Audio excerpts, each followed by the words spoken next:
தலைவர் அவர்களே, வரலாற்று சிறப்புமிக்க தீர்ப்பை நமது தமிழ்நாடு அரசு பெற்றுள்ளது. இந்த சட்டமன்ற பேரவையில் நாம் நிறைவேற்றி மாண்புமிகு ஆளுநரின் ஒப்புதலுக்காக அனுப்பி வைத்த பல முக்கிய சட்ட முன்வடிவுகளுக்கு ஒப்புதல் தராமல் திருப்பி அனுப்பினார்.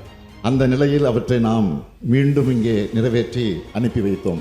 இரண்டாவது முறை சட்டமன்ற பேரவை நிறைவேற்றிய சட்ட முன்வடிவுகளுக்கு மாண்புமிகு ஆளுநர் அவர்கள் ஒப்புதல் அளித்தே ஆக வேண்டும் என்று அரசியல் சட்டம் வரையறுத்திருந்த போதிலும் இவற்றுக்கு ஒப்புதல் அளிக்காமல் ஆளுநர் அவர்கள் காலம் தாழ்த்தி வந்ததோடு அதற்கு தனக்கு அதிகாரம் இருப்பதாகவும் தெரிவித்து வந்தார்.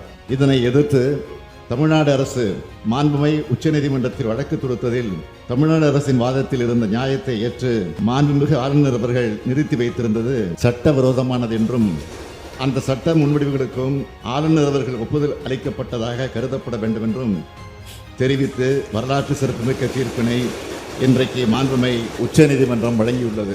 இந்த தீர்ப்பு தமிழ்நாட்டுக்கு மட்டுமின்றி இந்தியாவில் உள்ள அனைத்து மாநில அரசுகளுக்கும் கிடைத்த மாபெரும் வெற்றியாகும்.